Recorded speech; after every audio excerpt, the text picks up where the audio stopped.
Hey everybody, Dan Trudeau here from Dan Trudeau headquarters, and don't go anywhere. Don't move. Don't move. Don't do anything. Hold on. Hold on. 3 more seconds. Hold on.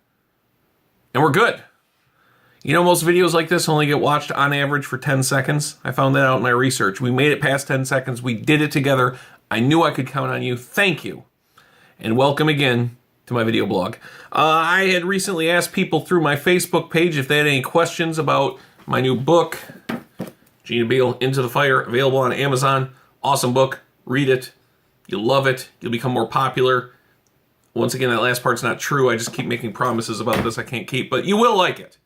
I asked for a series of questions about either the book, my writing process, my opinion on things, just random questions, and surprise, surprise, I got asked a lot of random questions. So let's go through those now, shall we? First question up, is Gina Beale based on a real person?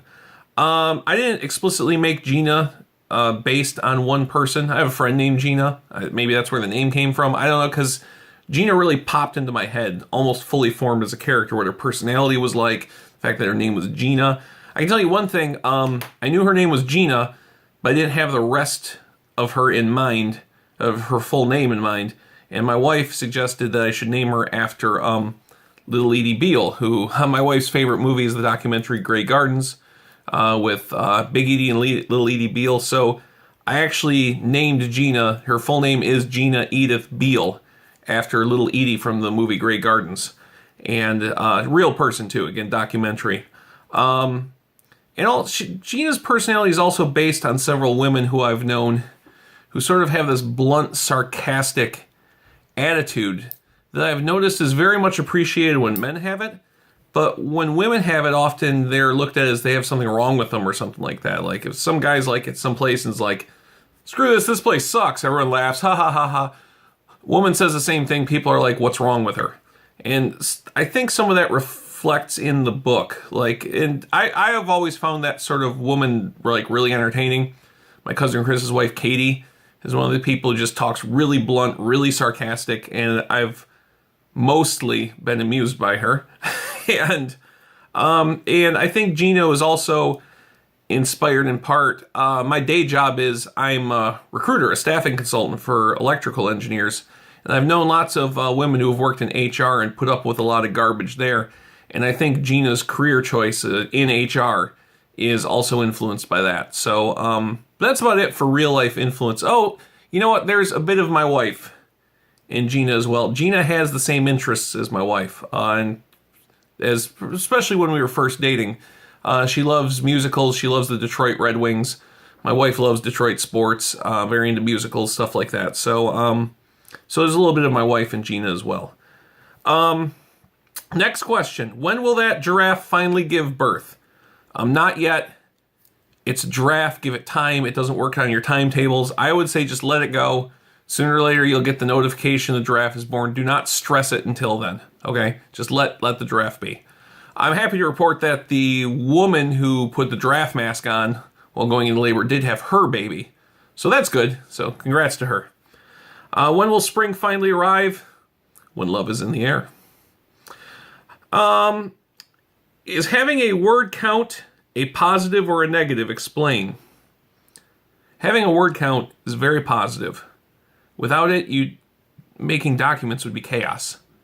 And if making documents would be chaos, that would lead to chaos to whatever you're making the document for. It's like a domino effect. Sooner or later, the world is in chaos. We're living in a Mad Max type reality, all because someone didn't want to use word count. Just keep that in mind. How many miles per hour is the speed of light squared? Well, here's the thing is c squared is just a constant conversion factor between mass and its rest energy. A given mass has an equivalent of energy of the mass times that constant. So there's really no further meaning than that to the speed of light squared. So really, how many miles per hour is an irrelevant question. What kind of Google research did you do to make sure your descriptions were accurate? I think this, because of the person who asked this, might have been sarcastic, but I'm going to answer it like it's serious. The biggest thing I had to do research on for the book was I know I wanted characters in the book to represent Lakota Sioux people and Maori people, because those are two cultures I've always had a lot of interest in. So I had to do a little bit more research into their cultures about who I could use, which is how we wound up with two, the Maori god of war and also of their whole civilization. Really, it's really the patron god of the Maori civilization, and then also Seton, who is a really more of a spirit in Lakota culture, and really is all about foresight. And the second I read about Seton, I said, no, that's it. That's the Lakota deity I'm going to be working with in this book. And because I have a lot of respect for both the Lakota Sioux and the Maori cultures, I've had not a lifelong interest, but the Lakota Sioux thing starts from reading Black Elk Speaks when I was in college. And the Maori started with the book and movie Once Were Warriors. I read those and became very fascinated with the Maori people. Both cultures are worth reading into. I actually learned a lot from both Lakota Sioux, Black Elk Speaks. I used to do a lot of comedy writing, and the Black Elk in that has a vision where he talks about how humor and drama are equally as important, and I took a lot of inspiration from that back when I was writing comedy. If I had a choice, would you rather be able to fly or breathe underwater, and why? Fly. Get around. I would love to just be able to take off, like land in Paris, something like that. It would be great. I just think flying would be way more thrilling than being able to breathe underwater. That to me it's like Aquaman or Superman. Who's going to choose Aquaman? You know what I'm saying? No offense to Aquaman. Please discuss the yumminess of almond boneless chicken. Almond boneless chicken is very yummy. Especially if you get it either from Wonton Palace in Marine City or Dragon Walk in St. Clair. I love almond boneless chicken at both of those places. In fact, for many years, it's pretty much all I ate in terms of Chinese food, though I've varied it up a bit since. So, boxers or briefs? Boxers. That wasn't a conscious choice by me. Many years ago, my wife bought me, I used to wear briefs. My wife bought me a box of underwear. It was boxers. I put them on, and I was a new man. Really. Haven't looked back since. I just received a copy of your book. Are there any negative references to a mother figure? If so, I may not read it.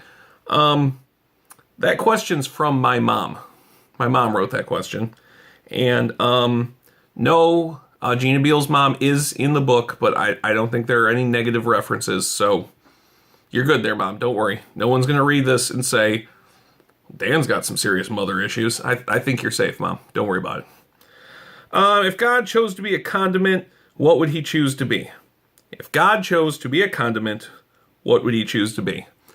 This question might seem like it's out of left field, and at first I thought, well, that's a weird question. But the truth is, the answer is obviously mustard.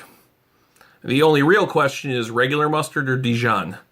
Not honey mustard. Honey mustard is like a demigod to mustard. But if God chose, mustard is the obvious choice. It's known in the culinary world as the alpha and omega of condiments.